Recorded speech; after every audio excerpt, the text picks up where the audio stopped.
আজকে আমাদের সন্তানদেরকে সেভাবে পাখির মতো গুলি করে রাস্তার ভিতরে আজকে ঢুকিয়ে দেওয়া হচ্ছে।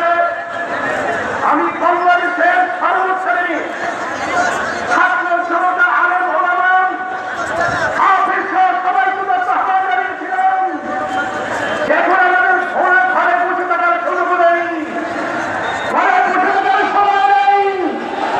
আমরা কি হত্যা আসবো, ব্রিটিশকে উৎখাত করবো,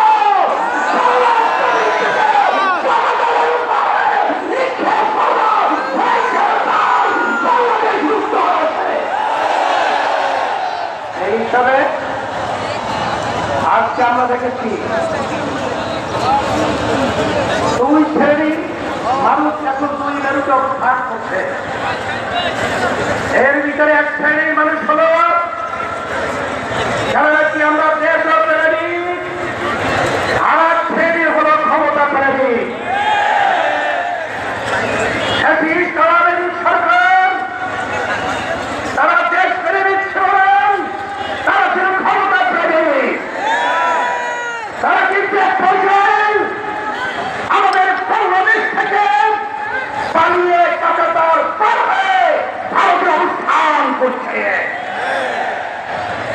নব্য যারা ফেসিস হওয়ার চিন্তা করছেন, যারা খবর দিয়ে নির্বাচনের আগে যারা তালবাহারা করছেন, আমি তাদের উদ্দেশ্য করে বলতে চাই, আজকে বাংলাদেশের ছাত্র জনগণ সর্বশ্রেণীর মানুষ আজকে চূড়াই ভিত্তিক আইনি সর্বপ্রথম চায়, কিন্তু আপনারা যদি এই চূড়াই সনদ আইনি ভিত্তি দেওয়ার ব্যাপারে দলীভূত করে থাকেন, আমাদের বাংলাদেশের তিন দিকে ভারতের কাছাকাছি বেলা, কিন্তু আপনারা পালাবেন কোথায়? আপনাদের জন্য অপেক্ষা করছেন সেই দক্ষিণে বন্ধন থাকে। এছাড়া কিন্তু আপনাদের পালাবার কোনো জায়গা নেই।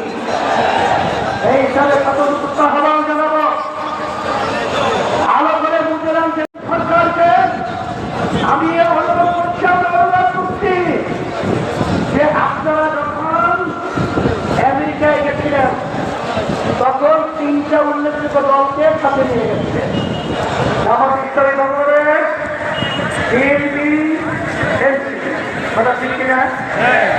আপনারা জাতীয় নির্বাচনের আগে গণভোট থেকে আপনারা কোন প্রক্রিয়া কোন হিসাবে লাগবে অঙ্ক শিখাতে হবে।